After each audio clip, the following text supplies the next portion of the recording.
Halo kawan laut. Nah, kembali lagi kita di program Om Kesal, obrolan mengenai keselamatan kapal.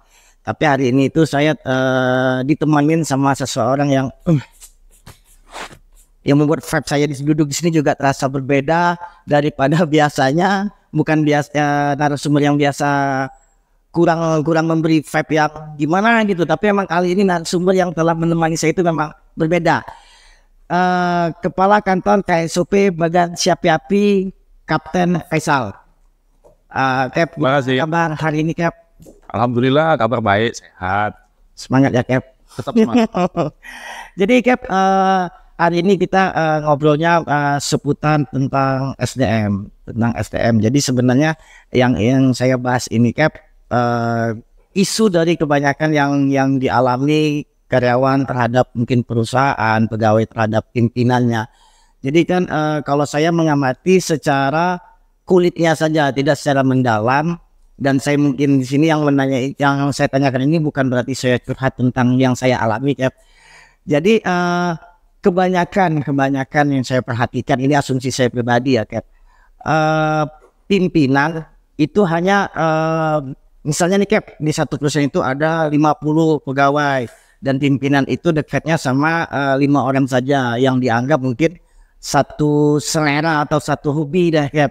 Misalnya kayak pimpinan itu suka dengan olahraga dan 5 orang ini suka dengan olahraga, jadi sehingga muncul interaksi yang lebih sering, kedekatan yang signifikan dibanding dengan 4-5 orang lainnya. Jadi menurut Cap itu sebagai seorang pemimpin, apakah hal seperti itu dianggap wajar atau perlu ada perbaikan dari SDM-nya? Gimana, Kak? Oke, ini terkait SDM ya. Iya.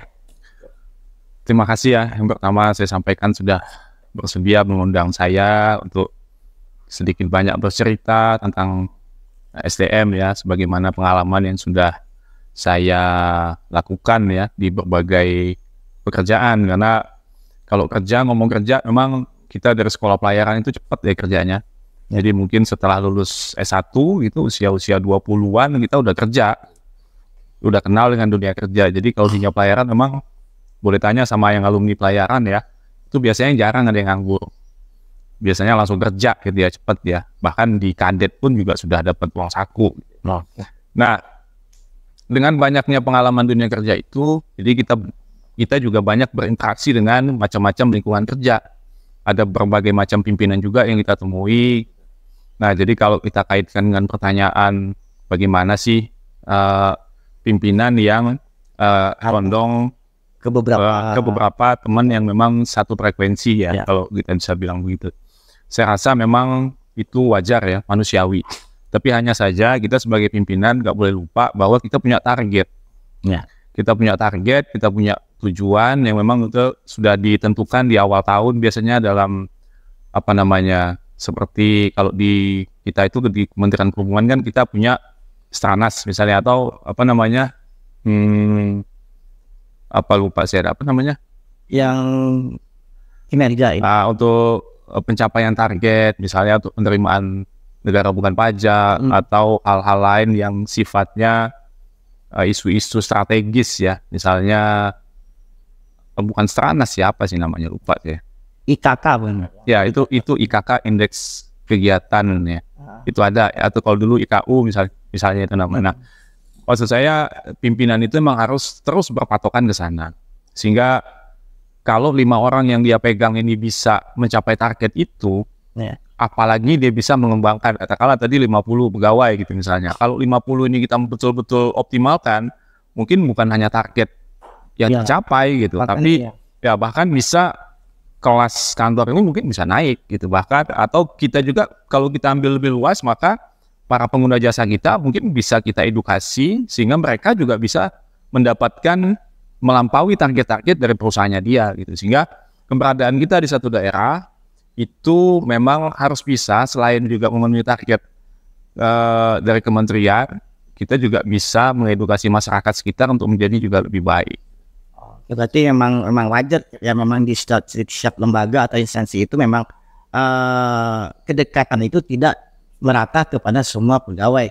Tapi sebenarnya Cap, di sini kalau kita mencari inti permasalahannya, apakah karena pimpinan yang harus mendekatkan diri kepada semua staf, atau semua staf yang harus mendekatkan diri kepada pimpinan? Karena ada beberapa mindset kayak beranggapan kalau saya nggak mau terlalu dekatnya sama pimpinan, kan dikira saya cari muka, saya penjilat. Kadang ada perasaan-perasaan seperti itu yang membuat dia itu mungkin ada batasan terhadap pimpinan, mungkin hanya sebatas kerja aja, sebatas target kerja aja yang dia laksanakan, dia selesaikan gitu kan. Tapi kalau terkait kayak misalnya nih kayak pimpinan hobi berolahraga, itu juga deh hobi berolahraga gitu, ikut main futsal contohnya atau main volley. Nah kadang ada perasaan yang menganggap antara aku dikira penjilat lagi, cari buka lagi, itu gimana Kak? Oke. Ini juga menjawab pertanyaan pertama tadi ya. Kalau misalnya ya, kita tahu bahwa pimpinan suka olahraga. Iya. Kemudian kita juga ngikutin hobinya beliau ya. Iya. Ini menurut saya bagian dari pendekatan, itu bagus gitu. Saya juga misalnya pimpinan saya hobinya ngajar gitu misalnya. Mungkin saya juga akan sedikit banyak bisa mengikuti kegiatan beliau gitu. Supaya selama itu kegiatan positif, maka bagus aja kita ngikutin gitu. Jadi kita harus bisa mengalahkan ego kita, rasa malu kita untuk demi kegiatan, demi kelancaran kegiatan kita di kantor sehari-hari. Itu sah-sah saja menurut saya. Cuma ini, nah ini kita masuk ke satu konsep ya. Bahwa untuk mengenali setiap pegawai itu instrumennya agak berat ya. Karena setiap orang kan beda-beda, pasti mesin kecerdasannya beda-beda, hobinya beda-beda gitu misalnya. Nah, kita harus punya data yang setiap orang ini memang dia senangnya di apa, tidak senangnya di apa gitu misalnya.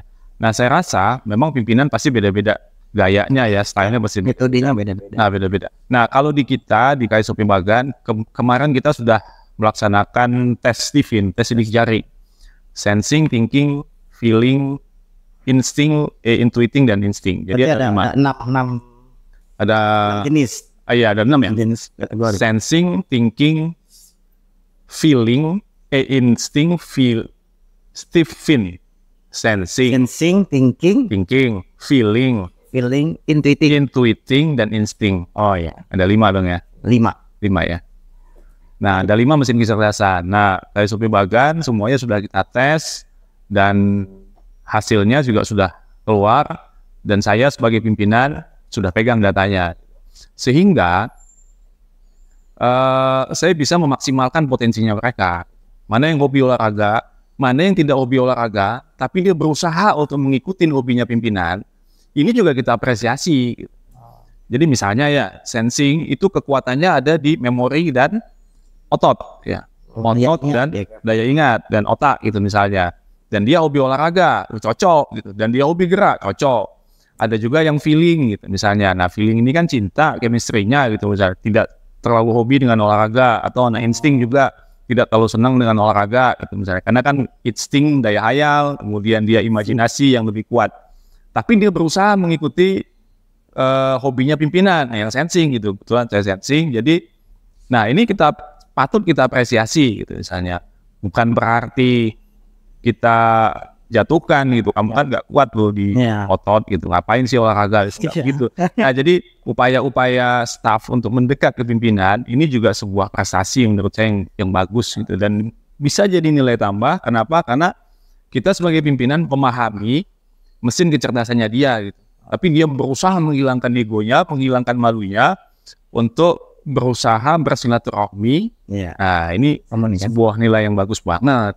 Jadi sebenarnya kayak pemahaman merasa tidak enakan atau merasa takut ada tanggapan negatif kalau dekat dengan pimpinan. Jadi hal seperti itu sebenarnya harus dibuang jauh-jauh ya Cap ya.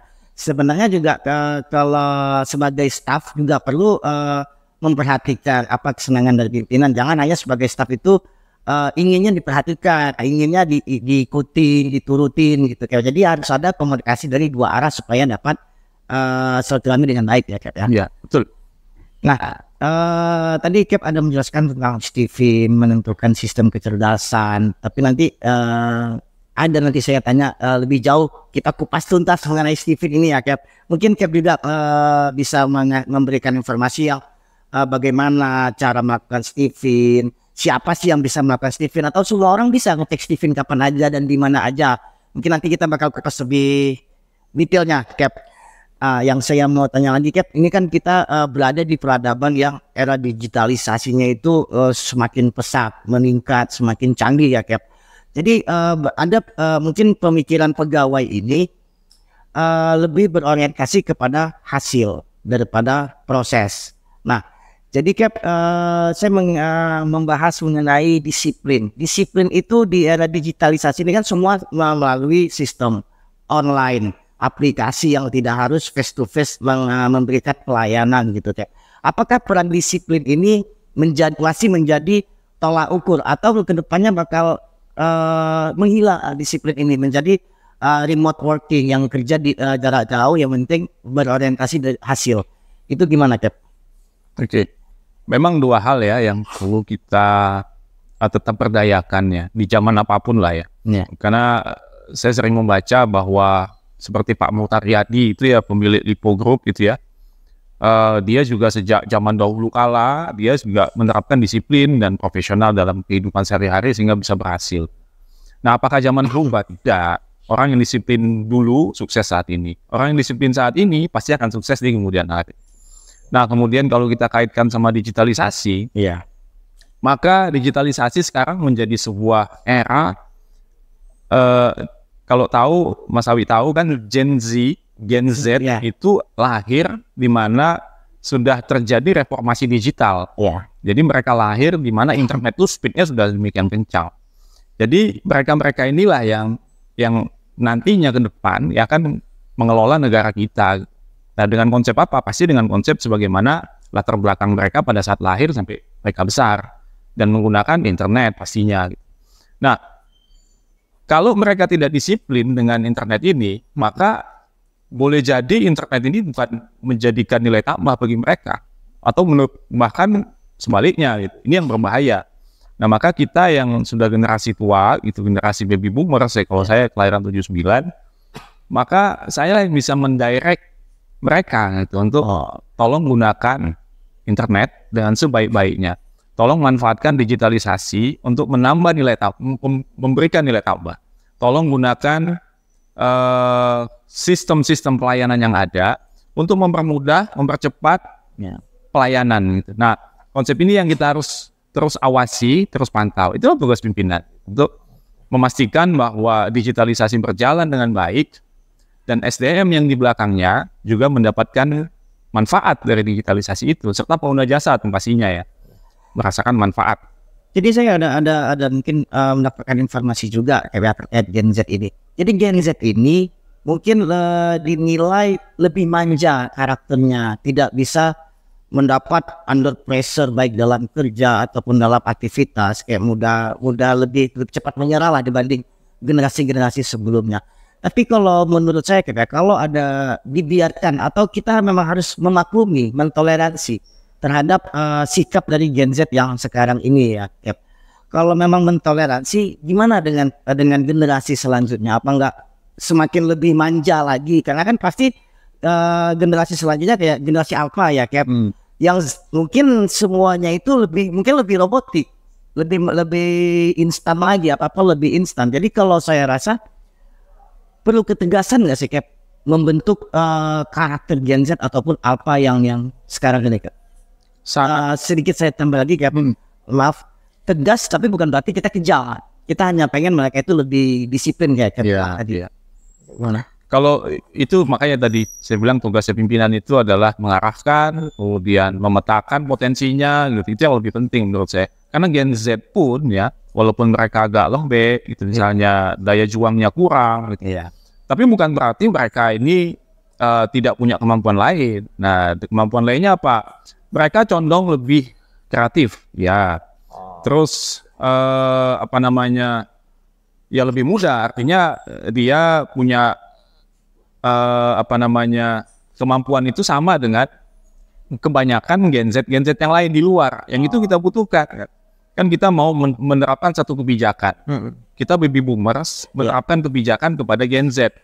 Kita nggak tahu warnanya Gen Z di luar. Sehingga kita butuh Gen Z di dalam gitu. Di dalam inilah yang bisa memberikan masukan. Kayak Gen Z tuh maunya gitu. Nah, jadi info dari Gen Z ini yang kita jadikan policy. sehingga bisa diterapkan di luar. Gimana caranya? Misalnya, kita mau mensosialisasikan keselamatan pelayaran. Ya. Nah, kita ajak Gen Z, konsepkan dong. Kita kemana, materinya apa yang disenangin oleh Gen Z saat ini. Makanya kemarin kita ke sekolah-sekolah, kita ajak yang muda-muda, yang polbit-polbit kita ajak, kemudian kita tampilkan mereka, dan antusiasme audiens kan luar biasa. Ya. Coba kalau yang hadir, bayangkan yang usianya udah 45-an. Apa nggak boring gitu? Generasi Kok tua-tua ya?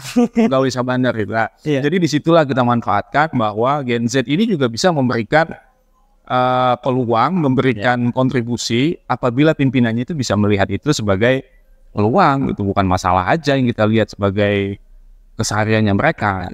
Kalau sisi posisinya mungkin Gen Z ini kreativitasnya tinggi ya, imajinasinya tinggi. Cuman ya kelemahan mereka itu di mental, karena mereka tidak pernah ngidupin laptop itu yang butuh waktu lama kayak kita dulu. Kan loadingnya itu lama, grafiknya kurang bagus, masih pakai disket, itu pun dengan kapasitas yang terbatas gitu ya.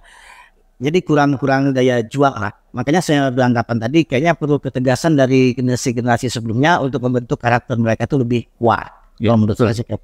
Nah, terkait ini lagi, Cap, pelayanan baik itu di instansi pemerintah apapun ya, Cap ya. Kalau di negara-negara maju, kalau saya perhatikan, mungkin di negara kita juga sudah mulai memberlakukan, misalnya nih kita kayak kulineran, menikmati hidangan, itu kan ada layanan self-service, membuang tempat sampah sendiri, ke tempat sampah sendiri, pokoknya dibersihkan sendiri gitu, Cap. Kalau kita di instansi pemerintah juga memberikan pelayanan, mungkin nggak diberlakukan self-service itu. Contoh, Cap, kayak dulu kan kita mungkin mesen tiket pesawat itu, Cap ya, harus ke loket tiketnya, kita memberikan KTP, petugas loket yang menginput data, barulah kita lakukan pembayaran, keluarlah tiket, Cap. Mungkin nggak di transportasi di Kementerian Perhubungan, khususnya di perhubungan laut, Cap, kan pasti ada tuh beberapa produk dari perhubungan laut. Mungkin nggak melakukan self-service. Contoh kayak misalnya pengguna jasa ada kios yang diberikan, menginput sendiri data apa layanan yang dipilih, datanya diinput sendiri gitu, kayak muncullah hasil dari produknya itu sendiri. Mungkin nggak seperti itu, kayak di era sekarang ini. Masih atau apakah masih perlu tatap muka? Self-service pada layanan pemerintah ya, pertanyaannya itu ya. Kalau di layanan swasta seperti di supermarket dan segala macam itu mungkin bisa diterapkan. Kalau di pemerintahan ini kan ada semacam prinsip bahwa kehati-hatian ya, hati-hatian itu lebih diutamakan. Sehingga manakala semua persyaratan itu juga sudah digital dan bisa terverifikasi, tervalidasi bahwa ini otentik, asli, mungkin bisa itu diterapkan. Contohnya apa? Contohnya sudah banyak di bandara kita menerapkan autogate system itu ya. Jadi misalnya di beberapa daerah, Jakarta, misalnya kota-kota besar, sudah tidak lagi ketemu dengan petugas imigrasi di bandara. Nah, ini kan juga pelayanan yang sudah tersistem ya. Jadi paspor kita, kemudian kita lihat ke kamera, pas foto sama foto asli sama foto paspor sama, kemudian gate-nya terbuka. Jadi tidak ada lagi stempel-stempel seperti itu. Nah, bagaimana di perhubungan laut? Di perhubungan laut sebenarnya sudah ada beberapa layanan yang self-service. Contoh misalnya pembelian tiket kapal gitu misalnya, kan self-service, yang dulu harus datang sekarang tidak. Bagaimana dengan pelayanan publik yang lain misalnya? Kalau dulu kita pernah buat, tapi ini pada zaman COVID ya, pada zaman COVID itu kita buat Mas Opik namanya, masa layar online tanpa kontak fisik. Jadi memang pada saat itu ada kebutuhan untuk tidak bertemu fisik itu lebih baik itu, karena mengurangi penularan virus COVID. Sehingga masa layar itu persyaratannya semua di-scan melalui sistem ya e-office gitu yang ada di kantor Sabandar yang dulu, kemudian kita verifikasi di situ. Ya begitu sudah terverifikasi, tervalidasi itu semuanya asli, maka kita akan terbitkan masa layarnya secara online. Nah, hanya saja ada beberapa oknum memang yang memanfaatkan, ya betul. Gitu. Tapi, nah saat ini setahu saya sudah mulai harus datang lagi gitu untuk memverifikasi keaslian daripada dokumen-dokumen tersebut. Jadi biar lebih akurat ya, data yang disampaikan sesuai dengan mungkin pemiliknya siapa, ukurannya sesuai, keaslian dokumen dokumennya sesuai. Gitu. Jadi tergantung dari persyaratan-persyaratan pendukung. Apakah persyaratan pendukung ini semua sudah online, sudah digital, bisa terverifikasi, tervalidasi juga secara digital, maka bisa itu kita terapkan 100% pelayanan itu digital. Tapi kalau ada beberapa manual, persyaratannya manual, nah kadang-kadang nggak repot juga kita kalau itu di scan kemudian di-upload. Kadang-kadang ini kan bisa diolah digital kan, kemudian diganti-ganti begitu. Karena kan namanya era digital ini kan mengemas yang dari manual menjadi lebih mudah dalam pengaksesan ya dimanapun dan kapanpun kalau era digital ini. Lah, jadi tadi Cap sudah membahas tentang ada sedikit men-spill tentang pengaruh Stephen ini terhadap SDM. Nah, ini seru nih. Ini masuk ke topik utama kita nih, Cap. Menurut Cap, mungkin kawan laut di medsos KSOP Bagan Syakapi mungkin tidak semuanya mengetahui apa sih itu Stephen. Bahkan mungkin ada yang mungkin baru kali ini mendengar Stephen, belum pernah mendengar dimanapun gitu. Masih hal yang jarang lah Cap Stephen ini. Semakan saya juga kayak Cap bilang tadi KSOP Bagan Syakapi sudah melakukan tes Stephen. Saya juga baru tahu Stephen itu dari Cap. Sebelum-sebelumnya saya nggak mencari tahu, kurang ini mungkin kurang browsing ya Cap. Nah, apa sih itu Stephen, Cap? Oke. Sebelumnya saya mau tanya dulu. Nah, Mas Awi ini sudah ikut tes Stephen kan? Sudah. Apa hasilnya? Sensing introvert. Sensing introvert. Oke, sensing introvert kira-kira cocok nggak sama kesehariannya? Kalau saya udah gue banget belum sensingnya itu? Gue banget. Udah gue banget. Gue banget. Jadi geraknya dapat gitu. Kalau lagi stres, lagi suntuk, biasanya hobinya apa? Hobi nggak olahraga sih Cap. Apa? Hobi apa ya? Ini nggak ada hobi yang terlalu. Ya intinya pasti menggunakan gerak fisik kan? Ya. Atau misalnya saya dengar hobi ikan gitu. Ya, ikan. Apa namanya, harus dibersihkan, harus di air ganti segala macam. Iya benar ya. Nah, artinya melibatkan gerak fisik gitu, ya, melibatkan gerak fisik gitu. Nah, kalau beda sama thinking kan, thinking kan kalibrasinya ke hutan, ke alam gitu. Dia akan lebih cepat menghilangkan masalah-masalahnya itu lebih cepat kalau dia kembali ke alam. Oh, healing ya, Cap. Ya bukan healing ya, mungkin lebih ke refreshing aja. Gitu. Kalau healing ini kan ini kan luka ya, artinya luka batin yang memang perlu disembuhkan. Gitu. Nggak cukup dengan refresh. Nggak cukup datang ke hutan kemudian refresh, healingnya sembuh gitu. Harus ada. Kalau healing dia harus ke ahlinya lah gitu, psikiater atau ke mana gitu. Karena ada luka batin yang memang berdampak pada kehidupan sehari-harinya. Gitu. Kalau refresh ya beda lah. Kalau refresh cukup ke mall gitu misalnya atau kemana gitu, mungkin udah menghirup udara segar, mungkin udah cukup gitu. Nah itulah beberapa poin pentingnya Stephen untuk kegiatan di kantor maupun di rumah maupun keseharian. Jadi Stephen itu adalah konsep yang dites melakukan sidik jari. Sidik jari manusia itu kan nggak pernah berubah ya, dari lahir sampai dia mati itu konsepnya nggak berubah. Sidik jari nggak berubah. Nah sidik jari ini yang kita ambil 10 sidik jari, kemudian ini yang akan sistem olah menjadi sebuah data. Kemudian dia tampilkan ke layarnya promotor. Kebetulan saya juga promotor Stephen. Nah data inilah yang kita sampaikan ke klien. Misalnya, oh ternyata Mas Awi sensing introvert. Misalnya sensing introvert ini menggunakan lebih condongnya kemana gitu. Misalnya otak yang sebelah kiri atas gitu. Sebelah kiri atas nih apa sih kekuatannya? Oh kekuatannya di logika gitu misalnya, data. Kemudian gerak gitu misalnya, oh kekuatannya di memori gitu misalnya. Nah, ada juga yang thinking gitu misalnya, ada juga yang feeling, ada juga yang intuiting gitu misalnya. Inilah yang kita ambil data ini untuk kegiatan mereka itu kita lebih optimalkan. Misalnya tadi Mas Awi sensing ya. Nah sensing hobinya gerak sama memori gitu misalnya. Nah makanya kita manfaatkan. Nah, makanya ini Mas Awi di kantor kan kegiatannya banyak ya, dan dia nggak capek-capek gitu untuk berkegiatan gitu misalnya. Berarti udah cocok nih di sensing banget gitu misalnya.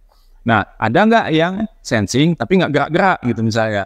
Nah inilah yang kita coba dekati, dia nggak gerak, apa penyebabnya gitu misalnya.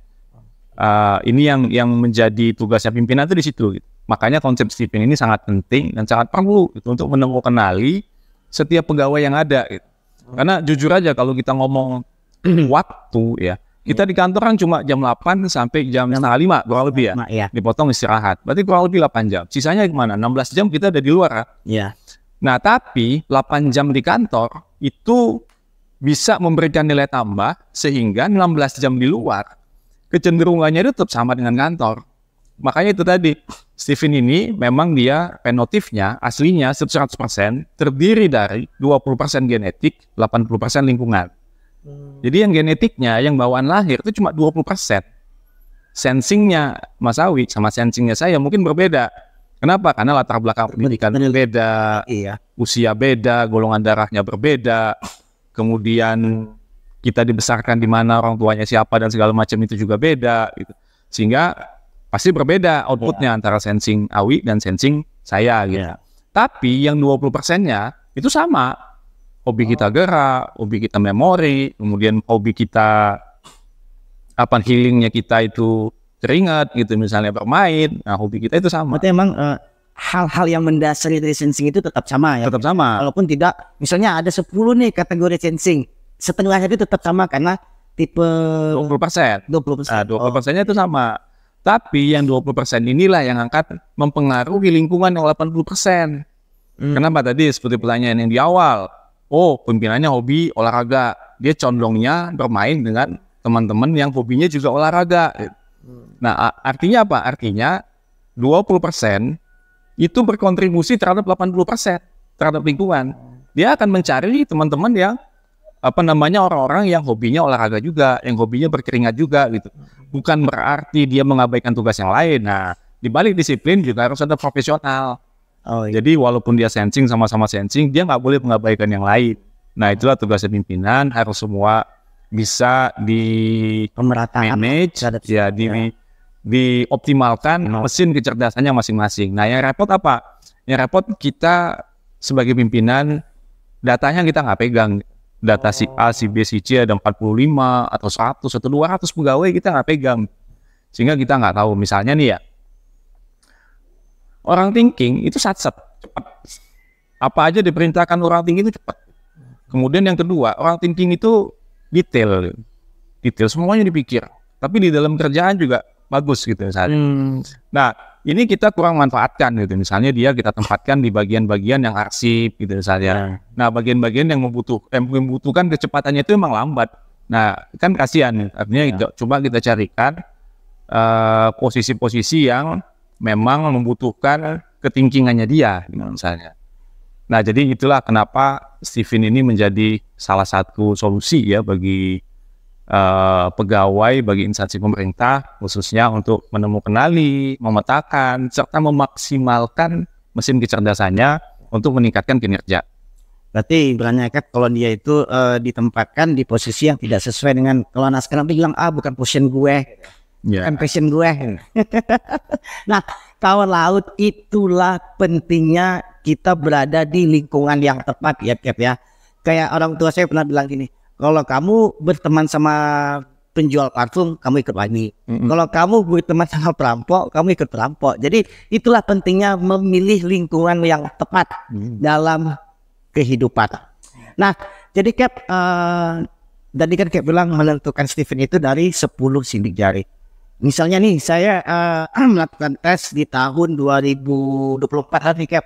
Mungkin nggak di 2029 hasil tes Steven saya berubah? Tadi kan saya ini sensing introvert, mungkin nggak saya jadi thinking introvert karena mungkin dalam 5 tahun ke depan kan lingkungan saya udah berbeda. Ya, betul. Mungkin nggak berubah. Nah, itu tadi yang saya bilang. Jadi fenotip 100%, komposisimu 100% ini itu terdiri dari 20% genetik dan 80% lingkungan. Nah, yang 20% ini nggak akan pernah berubah karena sidik jari nggak akan pernah berubah. Nah, tapi sebagai promotor kita itu dididik dan diajarin. Kita pelatihan itu kurang lebih 4 hari kalau saya nggak salah. Kemudian diajari bagaimana cara mengambil sidik jari yang benar dan tepat gitu. Nah, selama pengambilan sidik jari ini sudah benar, sudah sesuai dengan kaidah-kaidah Steven, maka saya pastikan tidak akan ada perubahan. 2024 sensing, di 2029 bahkan seterusnya itu nggak akan pernah berubah. Sensing, tetap sensing. Berarti sudah akurasinya itu untuk menentukan kelas-kelasnya ya, kayaknya itu udah akurasinya sudah sangat tinggi sesuai dengan kelasnya, bawaan kelasnya ya. Iya, bawaan genetiknya. Masing-masing. Siap. Cap, ini saya mau nanya lagi, Cap. Kan dari 10 jari nih, sidik jari. Ini seandainya ada satu nih kecelakaan kerja, pernah alami kecelakaan kerja, hilang ujung jari dari biasa Cap. Bisa nggak yang garis bawahnya ini Cap? Atau cukup dengan 9 aja sudah bisa dapat hasil yang akurat? Kita pernah kalau nggak salah dapat cerita ya. Kalau saya belum pernah dapat klien yang ada jarinya tidak ada gitu. Tapi ada pernah promotor lain yang dapat kasus seperti itu. Nah, intinya adalah kalau saya tidak salah itu tidak masalah ya, 9 jari itu masih bisa tetap dibaca gitu. Oh, berarti nggak mesti lengkap 10, sudah akurat lah hasil dari tes Steven-nya Cap.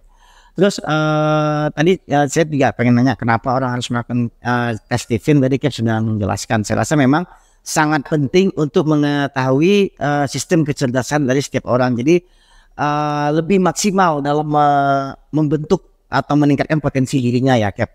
Nah, jadi Cap, saya mau tanya nih, seberapa besar sih dampak Steven ini dalam pengaruh kehidupan seseorang?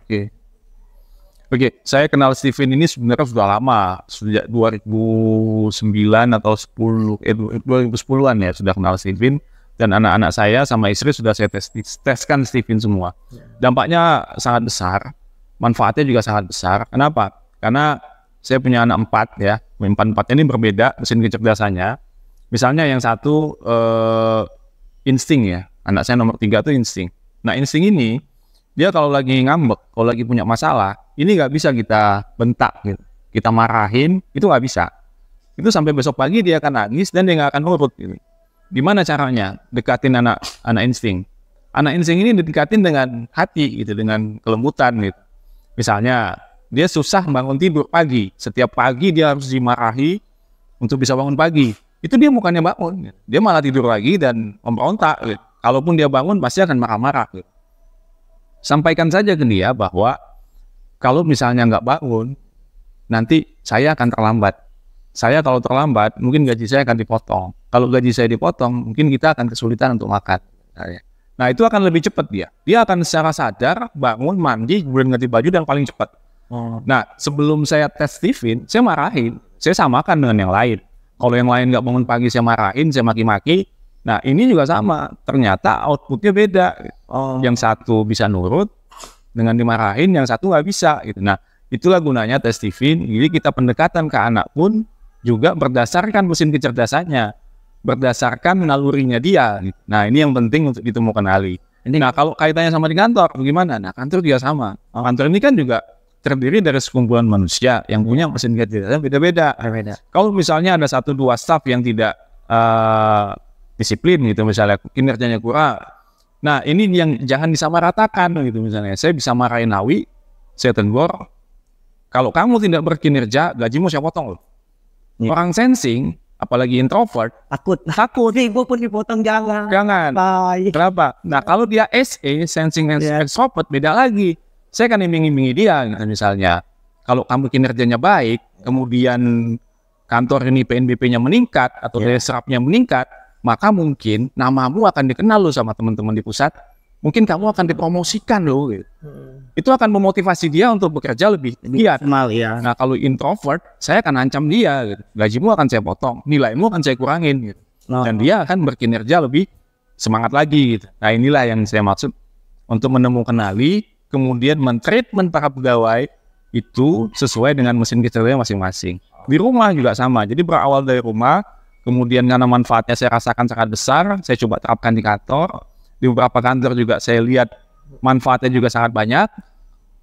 Nah, inilah yang akan menjadi akan saya bawa gitu. Karena memang menurut saya Steven adalah salah satu instrumen untuk mengenali pegawai yang mana tujuannya adalah memaksimalkan kinerjanya mereka. Dan ini akan kita gunakan untuk mensupport target-target dari Kementerian Perhubungan, khususnya dari Direktorat Jenderal Perhubungan Laut. Jadi melakukan tes Steven ini menjadi salah satu metode yang tidak paling efektif, tapi salah satu yang efektif ya untuk mengenali potensi dari SDM. Nah, jadi Cap, di mana sih Cap kita bisa melakukan tes Steven? Apakah mungkin ada kantor khususnya atau di mana aja bisa, gimana kira-kira kita bisa melakukan tes Steven? Oke, kalau di mana, kalau saya promotornya memang bisa lah ya untuk seluruh Indonesia saya rasa. Cuma di tiap daerah itu masih ada promotor Stevin. Ada promotor Stevin, tinggal di searching aja di internet di mana lokasi rumah tempat kita tinggal. Kemudian mungkin ada di sekitar sana yang dekat, itu mungkin bisa dia untuk bantu hadir. Tapi kalaupun tidak bisa, ya mungkin pas lagi di mana gitu kontak-kontak aja. Jadi promotor kan juga mobile ya, bisa jalan ke sana sih. Kalau masalah ini kan dia kadang kan orang tergantung selera ya, Chef ya. Mungkin dia melihat promosi dari promotor ini kurang jelas gitu penyampaiannya. Ternyata ada promotor satu lain yang dari daerah lain itu seru nih penjelasannya nih. Sedikit pengen cek Stevin aja deh sama si promotor B ini gitu, Chef. Jadi sebenarnya dari promotor kalau ingin dilakukan tes Stevin dengan promotor si B tadi yang diinginkan bisa melakukan janji juga ya, Cap? Bisa melakukan janji. Apakah harus kumulatif, Cap? Harus ada jumlah tertentunya, harus minimal 10 orang kita akan datang ke daerah yang diinginkan gitu, Cap? Atau satu pun bisa gitu. Saya rasa itu kembali ke promotornya ya. Kalau saya satu pun juga saya datengin. Enggak rugi dongkos. Enggak.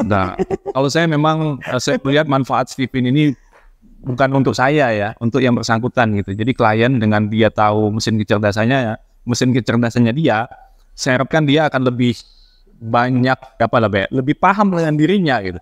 Sehingga apa yang dia lakukan memang sesuai dengan badannya dia gitu. Dan tujuan saya memang itu gitu, bahwa setiap orang bisa menemukan dirinya gitu, sehingga saya nggak merasa ongkos gitu, udahlah gitu nggak apa-apa, yang penting dia bisa dapat kegiatan kesehariannya itu bisa sesuai dengan mesin gitu, dan dia bahagia. Itu kuncinya adalah kebahagiaan yang bisa dia mencari kebahagiaannya ya. Nah jadi untuk melakukan tes Stevin ini juga nggak semua orang itu bisa melakukannya, dan dia harus berlisensi ya, lisensi sebagai promotor untuk bisa melakukan tes Stevin gitu. Nah, kawan melek. Jadi sebenarnya kalau dari penjelasan Cap Faisal tadi, Stevin ini memang tidak hanya bisa untuk lingkungan kerja, bahkan parenting juga bisa. Jadi jangan halo ibu-ibu, kalau kalian bingung menghadapi anak kalian di rumah nggak mau sekolah, malas belajar, malas bangun pagi, atau pengennya jajan aja, lakukan cek Stevin. Nah, kalau saya menyarankan nih, walaupun belum ada endorse ya, ada kode voucher, kode voucher Aldi diskon 10% ya. Nah, untuk melakukan tes Stevin dengan Cap Faisal itu bisa di mana nih aksesnya, Cap? Apakah Anda Instagram atau kontak person atau gimana nih, Cap?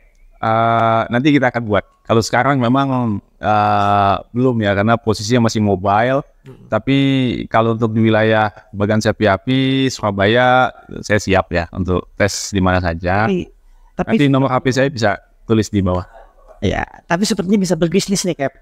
Melalui ini ada nilai khusus. Orang sensing selalu begitu. Jadi motivasinya adalah uang, yang istrinya uang. Jadi segala sesuatu yang ada uangnya pasti dia akan kejar. Dia akan semangat, energinya nggak habis.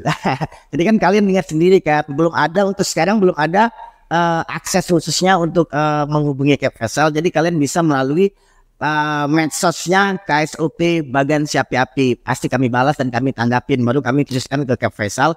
Ajak kerabat, tetangga, orang tua, menantu, semuanya lakukan cek Stevin.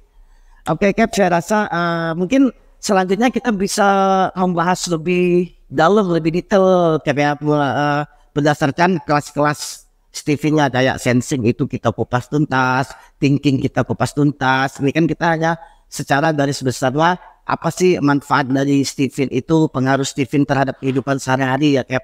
Nah, saya rasa cukup. Cap, ada quotes yang mau disampaikan terhadap kawan laut, tetap kita tidak lepas dari quotes. Kalau quote ya, dalam bekerja itu yang kita cari adalah kebahagiaan ya. Jadi kalau kita bahagia, maka rezekinya juga akan datang, dan rezekinya juga berkah. Kemudian keberkahan ini yang akan kita tularkan ke keluarga. Kemudian feedbacknya akan kembali lagi ke semangat kita dalam bekerja, dan itu terus berputar ya sampai nanti prestasi, kemudian karir, kemudian kebahagiaan yang lain itu akan mengikuti.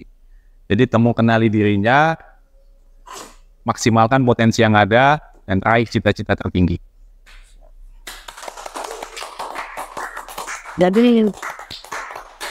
Jadi Cap, terima kasih sudah meluangkan waktu bersedia menjadi narasumber di podcast kami ini yang mungkin masih baru berdiri ya Cap. Tapi kami tetap semangat.